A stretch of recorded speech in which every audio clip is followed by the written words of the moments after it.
Good afternoon and welcome back to Laurel Park, and thank you for joining us on this Friday afternoon on Today at the Races. I'm Gabby Gaudette, joined by Keith Fustel to tackle this 9-race program, and you couldn't ask for better weather this afternoon, Keith. It's beginning to feel a lot like fall around here. It's really nice. You walked outside, the sun was out. It's just a nice crisp day. I mean, if I could describe it, you know, a little bit of a light jacket to start, and then we'll kind of work off it to take the layers off. But that's a beautiful day here at Laurel. It really is, and we have a really fun card on tap today. But first, before we get to today's card, I wanted to quickly mention to everyone and remind them to come out in just over a week's time. October 22nd is going to be the annual Maryland Million Day, so come out on Saturday. Free admission here at Laurel Park. Come check out all of the renovations that have been happening. You look at the grandstand, completely renovated. It's absolutely beautiful up there. Hats off to all of our departments, the TV, the facilities, everybody, food and beverage, just getting everything ready and set to go for Maryland Million Day. And you know, looking at to tomorrow too, we have the annual 5K run. I'm not going to lace up my sneakers this year, Keith. I did it last year. I did okay. Stan actually laced up his sneakers. Are you going to do it today? I cannot make it, no. Tomorrow. Okay. Like I say, I'm in probably some of the better shape, knock wood, you know, of recent time. But yeah, the cardio is there, just not going to be able to make it, unfortunately. It's fun. You can break through the starting gate there. It happens just kind of behind us, and you go throughout the backstretch, and you get to run on the main track as well. They seal it, so it's not so difficult. But when you hit that track, you're really looking forward to the finish line. But it's a lot of fun. Again, that does happen tomorrow morning, Saturday, October 15th.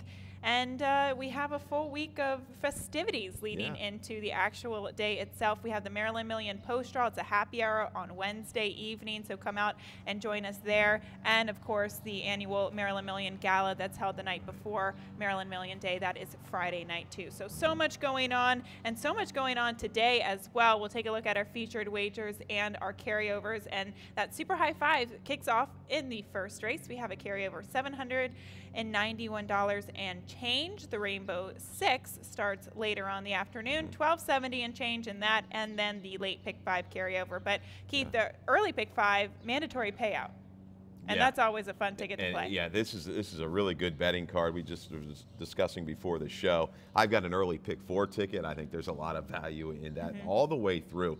If I can connect on some of my picks today, it's going to be a good day. Okay, well, we want it to be a good day. Yeah, we're going bombs away in some spots. Okay, I like to hear that. And we'll take a look right now at our track and weather conditions. Once again, it's going to be a glorious, fall-tastic day. I think Stan coined that phrase last week. So fall-tastic, sunshiny day. And we are fast and firm there on the turf. We have 9 races on tap. It's going to be in the low 60s, 12:30. First post time. So we're moving that up, 12:30 first post. Make note of that. We don't want you to miss out on the Super High Five in the first and the early pick 5. No, you got to get tied on here. Yeah, we're starting a little bit earlier, 12:30 post, and yeah, you don't want to miss the action. You don't want to miss the value that looks like it's to come on this racing card. No, you do not. And speaking of that racing action, we'll start things off with today's opener. And a reminder, this race does kick off the Super High Five, that 15% takeout dollar minimum. The carryover for today's first race is $791. Once again, it's offered every race with a minimum of 7 betting interests. This race always kicks off the early pick 5 too, and that is a mandatory payout. I came up with 2 tickets today, Keith. You came up with the early pick 4. I did the early pick 4, late pick 5, or early pick 5, late pick 5. $67 and 50 cents is going to have to do it for me. And in race 4, I'm going to key off of the 6, the Great Provider. And in that race, you could definitely use other horses, but in the sequence, that's the one horse that I feel most confident about. So in the first leg, I'm going to try to beat the even money favorite that's opening up right now. That's early money, the 6 Tatr, though. Going the 1, 3, 4 with the 1, 4, 6, 4, 11, 12. Keen off of the 6 in race 4, and then spreading in race 5. A maiden special weight. There are some, the shorter priced horses in there I think are legitimate, but it also could pave the way to some nice prices, too. Yeah, we differ a little bit in here, especially, what is it, in race number 3. So we're all over, a little bit over the map. So, yeah.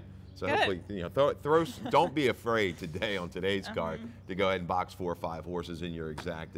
We've got a couple vulnerable favorites, and I think it starts here in the opener. It definitely does. We do have the number 4, Dawn of Time, at 7 to 5 on the morning line. First time for the Chucky Lawrence barn, and this horse had previously run 5th against Maiden Claiming Company, made in $20,000 types at Saratoga.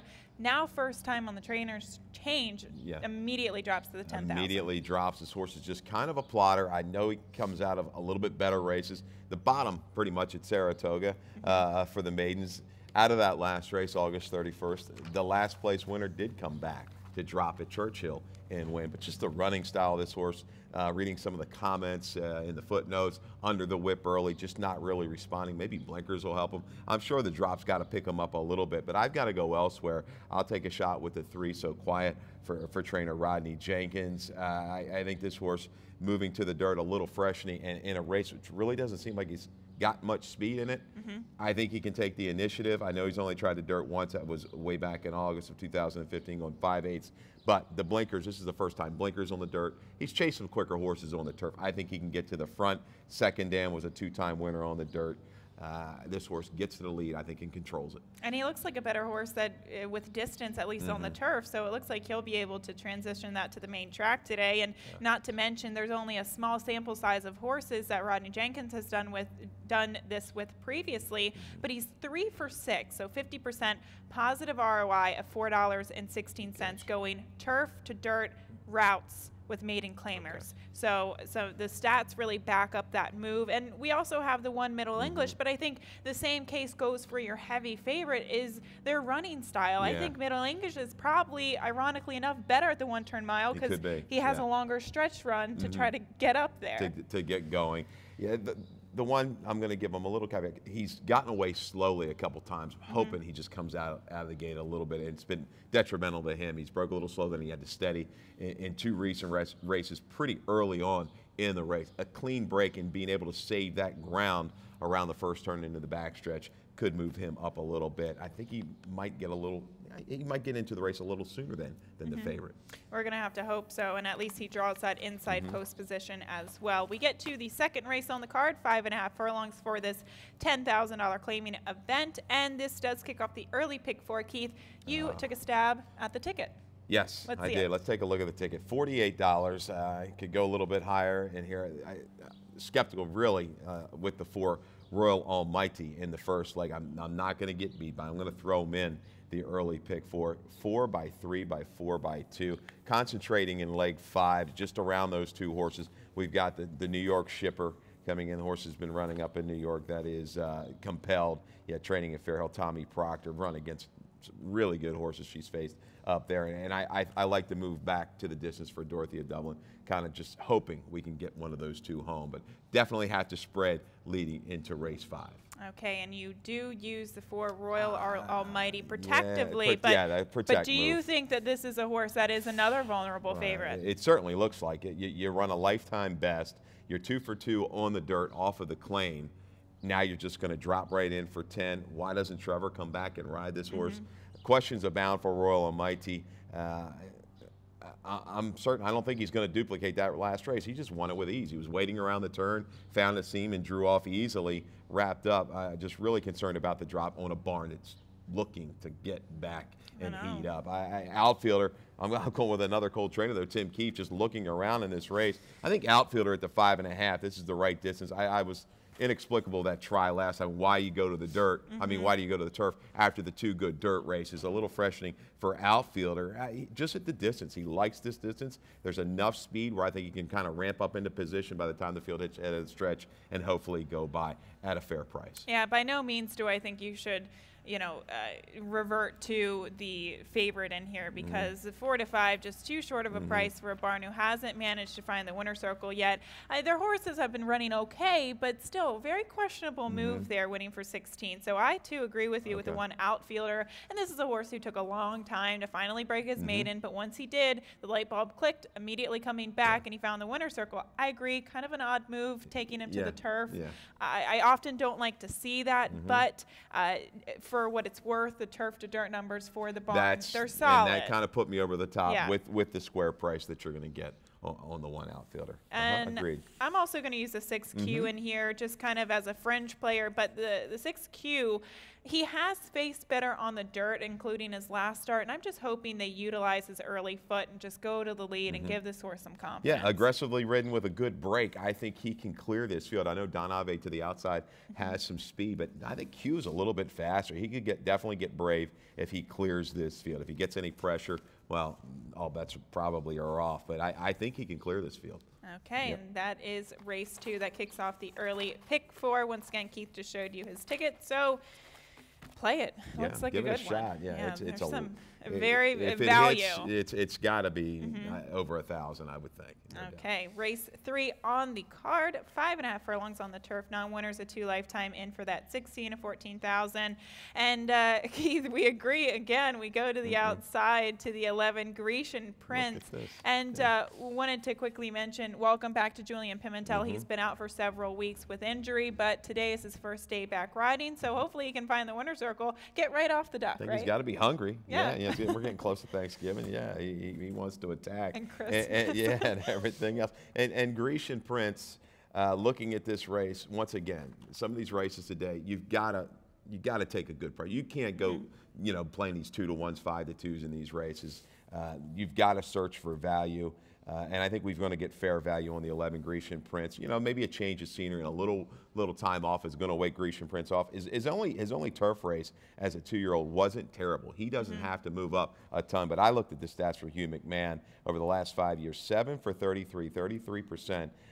Sprinting on the turf after that trainer switch with an ROI of $2.43. The combo, jock-trainer combo, is another strong way to look. So percentages, kind of help Grecian Prince. They do, and it's important to look at the positive ROIs, the positive statistics, and even negative statistics, because it really helped us. At least it helped me last week in throwing some horses at least into the exactas and trifectas, and it definitely pays. But I looked up a stat for Hugh as well on the trainer switch going from dirt to turf with sprinters, and the stats still are good. 26% out of 19 horses, a positive ROI of $3.51. So all signs point to, this horse is probably going to be sitting on a big race. And I agree. I think the race last October isn't a good gauge. Although he ran decently, it's not a good gauge. It was a good course, so he could potentially move on a firmer going today.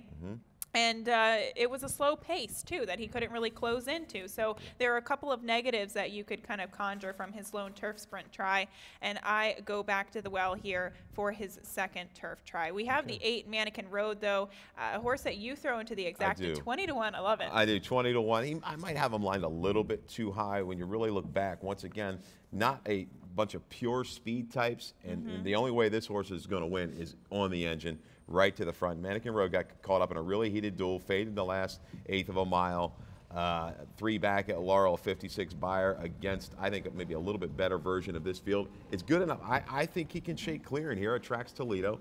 A definite shot at a big, big price. Okay, the 4 Mama's Mark. This isn't a horse that I usually go for because he didn't show much speed last time out going 2 turns, but he kind of gives me the vibe, even his race going a mile and a 16th at Monmouth in the beginning of August, that could this horse actually like cutting back to 5.5? And I guess that's going to be the question. He sprinted before going 7/8 at Belmont on the turf. That was against much tougher company. So I'm going to give him another look for Jane Sibeli. She does well with her turf sprinters. But we should quickly mention a horse that's probably going to get bet in here, and that is the 12 Straightaway, a horse that you completely throw out. But this is the right move. It hasn't been effective against tougher company, and now dropping in for the 16. Yeah, the barn just hasn't hit at a high clip. He settled into the right spot. The last time out at Suffolk, that was a good field. That was an optional 20, other than against a 6-time winner, a 4-time winner, back in against 2 and life eligible horses. Gets a good draw outside, will stalk, but has to follow through. Just a little leery this drop, a little not a protect move, but a negative move in my opinion. It's the right move, but considering the barn and the percentages, it scares me. Usually they kind of protect these horses. I get what you're saying. Yeah. That is the third race on the card. We get to race 4, heading out to the turf at 5.5 furlongs. And Stan, my co-host for the afternoon, came up with a 20-cent Rainbow 6 ticket. I came up with the late pick 5. We'll show that in the next race, but we do have a nice carryover in the pick 6, over $1,200. $1,270 is the pick 6 carryover, and you can see Stan's ticket here. We will show this once again in the pre-race show for race 4. So using 4 horses with a lot of horses, with 2 by 1 by 2 by 3, $67.20. So Stan Singling running in the Vale.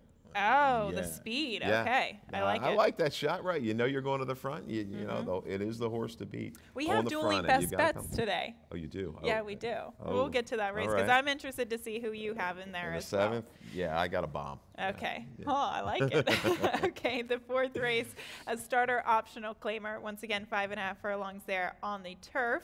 And the 6th, the Great Provider. I think we can go back and revisit a replay of this horse, backtracking to the 16th of September when he faced Allowance Company. And he did get into a little bit of trouble going into the turn. Yeah, he was up between horses, had to steady. We might have just been past that and steadied again. He kind of waits here, and then he gets into a decent flow. But this was just a better group that day. That day, other than Group Bill's Passion, really kind of got to the front and showed no let up on the front end. But right here, again, catches a little bit more trouble coming to the 8th pole towards mid-stretch as the 12 horse drifts in a little bit on them there. Momentum stalled, then goes to the left lead, and really had no chance to recover from there. I think he's raced back into shape for a barn that's just red hot right now. Positionally, I think he's tactical enough. He'll get a great stalking trip over some suspect speed types in here. I saw what you saw here. Yeah. This is a true turf sprinter in a race that, I don't know. I think there's some question marks, and you look at the field that he's faced. His last time sprinting on the turf, like you said, the class was there. Joseph, Bill's Passion, Great Fox. Yeah. That was a key point, and I'm glad we showed that replay because he was bumped off stride, and he never switched back to his right lead coming down the stretch. So I think that was a key point that you did show in that replay there, Keith. But beyond the 6th Great Provider, who is my single in the early pick 5, we look at some others, including the 9 King Gato. This horse looks to potentially be closing from off the pace, sitting on a win last time out. Yeah, got a great trip. Improved a little bit. The Lasix is gone on now, but he got a dream set up. Lynch, a perfect ride, was able to save every bit of ground into the stretch, angled out, really never lost momentum and kicked home nicely. This horse is definitely, I think, only improved. Will he get that kind of suicidal setup on the front end again? That remains to be seen. And he's going to be able to get that clean trip again. I mean, he got an absolute dream trip, but I like the improvement for King Gato. That doesn't always happen with closing turf sprinters either. No, it does not. It's hard to pair those up just because of the obstacles that they have to weave their way through. But he has a very capable rider, and Trevor McCarthy to get the job done today. The 10, Norm by Nose, he's a speed type. And I like his post position considering his early speed because there's some faster horses to his inside. So it gives him the option. Does he want to press from the outside? Does he want to take back a little bit and stalk? I do think he's versatile here. And turf, perhaps, even though he did win last time out, may be a bit of a preferred surface. So J.D. Acosta is aboard here, always an aggressive gate rider. Just a horse that I kind of like for the exacta, Keith. But one horse that would potentially get bet in here is the 8 Midnight Dance, who's lined at 4-1 on the morning line. And this is probably a main threat, but this is another horse. This is why I opt for horses like Norm by a Nose and the Great Provider, because they're proven turf sprinters where this is a horse that's unknown and probably overbet. Right, never tried sprinting on the turf. Has had nice little easier trips, I believe, up at Penn National. We saw the barn come in and get a win. You have to respect that factor, but yeah, questions are still lurking. I mean, this horse is going to have to go into a little quicker pace than it's normally used to going into, and is he going to be able to sustain even with the cutback? They haven't been really the kind of horses that have won over this Laurel Turf course. Norm by Nose, you say, good point. He doesn't want to get caught up dueling with Jarvis Steele, who's very quick to his inside, but he may be able to relax outside. It's All Reality is a question mark type for me.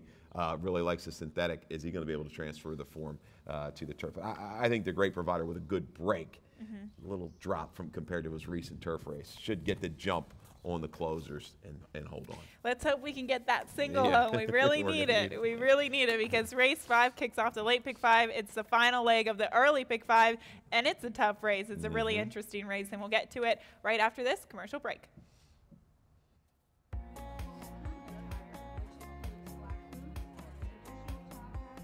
Save the date, October 22nd. Don't miss the 31st annual running of the Jim McKay Maryland Million at Laurel Park. Entertainment for the whole family. Don't miss the fun at Laurel Park, Saturday, October 22nd. For more information, visit MarylandMillion.com or MarylandRacing.com. Welcome back to Today at the Races. Gabby Gaudette, joined by Keith Fustel, and race 5 kicks off the late pick 5, 50-cent base wager, and we'll take a look at the ticket because this is also the final leg of the early pick 5, and I thought this was a spread race. I really have an opinion about one long shot in here, the number 1, Dorothy from Dublin, but other than that, you have to respect some of the shorter prices there. You have to respect a horse that draws in off the also eligible for Grand Motion, who's bred for the turf too. So using a couple horses in the first leg, keen off of the 5 in the subsequent race, 3-11 by 3-8-12, 3-8-12, yes, and 5-6-9, $45. So it's a cheap, affordable ticket. We'll look at race 5 here, Keith, and I thought the race kind of goes between, or goes through the number 12, Compelled. Yeah. And we'll go up and look at this last replay. This was at Belmont, facing very, very steep competition against Maiden Special Weight Company. And this filly, she kind of started to lug in a little bit coming down the stretch, but I thought, you know, apprentice Ashley Castrense did a fantastic job switching sticks, giving her some left-handed encouragement to keep her on the right path. Yeah, she was able to navigate, a pretty good trip, even from being in a big field, a 12, 10 horse field. She's going to have to do it again today, and is going to have to do it from the outside. Yeah, bombs away on the front end. It was like a 12-1 and a 58-1, I believe, ran 1-2 in this race. But all in all, a good field. The debut field, I think the 5th place finisher out of that race came back to win a grade 1, if I'm not mistaken, at Woodbine. You just look at the numbers, you look at the field. What the good thing is, you're going to get value from everybody else. You're going to get good, honest prices. And we've seen some of these horses run at Saratoga and Belmont. Going back when you're looking at the formulator, I'm comparing stuff for trying to do the odds. And they've come in and they're running these big figs and they're not getting it done. And once again, you got to overcome this outside post. Yep. She is the horse to beat. I like Dorothy of Dublin. I'll let you talk about her a little bit too. I just like her because I love her first race. She had a tremendous amount of trouble. She checked badly from the rail going into the first turn. She didn't have much room coming through the stretch. So all of that, and they cut her back in distance, does not look like she wants to go 5.5 furlongs on the turf. So she gets a nice ground saving trip. She can stalk, sit in the catbird seat, and hopefully be unscathed, unlike her first start. Correct. And she had a lot of run in the first start. And you say, well, what happened at 5.5? Well, once again, you get these horses, and maybe it forces their hand to get into the race a little sooner. They're just not as comfortable. They just really don't get relaxed. This horse, with a good, clean break, if she can kind of avoid any traffic into the first turn, she'll settle into a good stride. And with all the trouble she encountered in her debut, she can certainly move up. Chubby Star, who won that race, came back to run a 69 by her, very similar to our favorite, Compelled. So Dorothy from Dublin, she's going to be tough in here today. The 3 Follow No One is a horse you used for Horacio de Paz and Horacio Caramano. So one thing that I took from this race, that's not really how you want a 90 cent to the dollar runner to run first time out. Secondly, yes, they switch surfaces, but Victor Carrasco leaves them out and goes to the one Dorothy that's tough. Just Follow No One. Just the route of ground. I'd have her a little bit higher, a little bit more experience is what I'm looking for. But she could definitely pop to the front and carry the field a long way in here. She could do that, and Horacio Caramanos is known to do that as well. We get to the 6th race on the card. Kicks off the final pick 4 of the day, and we go 6 furlongs on the main track, $7,500 claimer. We have the 2, the Pulse, and and the 5 Showtime in here that'll probably be battling for favoritism. And you and I agree. I think the race really does go through these top 3 horses between the Pulse, Showtime, and Classic Wildcat. Yeah, it looks like these 3, maybe Fairy Cat or My Jersey Boy, they're the kind of the tougher ones that might jump up at a price to maybe come underneath. I don't know if they're going to be able to beat any one of these 3, but Showtime, he's just proven. Talk about horses that love Laurel Park. Showtime, Classic Wildcat, and the Pulse. They've really had good fortunes at Laurel, but Showtime a little bit more seasoned. He's you know, I think on his game, his A game, he's just a better sprinter than these horses, and I think he'll show up today with a barn. Jerry Brooks, I haven't won a lot recently, but they do well with these kind of middle range claimers. And I thought that was an excellent claim, and then they stretched him out to 7/8. I thought he still ran a credible race. I mean, no breaks. He's an old classy runner. I think he might have, I don't know when that was. It was in the double digits, well beyond the double digits. So I think Showtime's better at this distance, but the Pulse might have the tactical edge. He's not slow, and he draws an inside post. He's been a little bit aggressive, more aggressive earlier lately, so that's probably going to be the strategy, is just to go and try to steal it. Yeah, looking at the field, he is, I think, the speed of the speed. I know Classic Wildcat, these hooked up a while back in the race off the turf, and the Pulse showed a rating gear, was able to switch back, go outside, and go ahead and win, which was impressive. So either way, the Pulse, he's going to be up close a long way, as is Classic Wildcat. Showtime is going to have to run these 2 down, and what a tough. You look at the conditions. 3-year-olds and up never won a race. 1 in 6 months, but look at that little stipulation. 5,000 races not considered. This is a salty little 75. It really is. I love these types of horses. You have a 21 winner in Classic Wildcat, an 11-time winner, and all of them. Well, they're not ripe. They're kind of old. You know, you get to the 8-year-olds, the 7-year-olds. It's fun to watch these horses come back to the Classic races. Wildcat and I go way back, and you know, I like the guy, but I hate him. He cost me about $60,000 one day in a pick 5. Well, splitting it with Vinny. So yeah, he and I go don't. back we and don't feed get him along. a peppermint or just two, couldn't and get up. the air will be cleared, right? We'll get to the 7th race here on the card. As we move along to the final pick 3 of the day, we go out to the turf at 1 mile and a 16th for this first level allowance race. We'll start with a replay where both Silver Romeo, the number 1 horse in this race, and Map Room, the number 11 horse, both come out of. And I thought Silver Romeo had more of an unencumbered trip, whereas Map Room was kind of stuck down on the inside. You can see in the silks of Glen Hill Farm and the orange, red, and white. And he looks like he's trying to close from off of the pace down on the inside, and he just keeps on grinding out a run. But it gets a little bit tight here, a couple strides before the wire. And I just think with maybe a smoother trip throughout the stretch, this horse can turn the tables. He's going to be my top selection. This is a race, there's no doubt you can hit the all button. And if you can kind of afford to do it, and if you got a single along the way, or maybe pair down to 1 or 2 horses or 3 horses, this race, I looked at this race a long time, and I could make a case for any horse in this race, and I'm going to try to make a case for the 7. No Bull Addiction at 15-1. We might get 20-1 on this horse for Shereen Bradshaw, Jesus Bradshaw riding. I thought this horse, out of that same race as Map Room, ran really well. A sneaky good race despite finishing 9th. The slower pace caught wide in it the whole way. I think he's going to get a better flow. The 2-back try, really good. He had the 11 post that day. He's going to be able to draft in, save a little bit more ground, a more honest pace up front, Gabby. And I think this horse can definitely fire through. Those 2 races back-to-back, Delaware in July and August at Laurel, are good enough to win this one.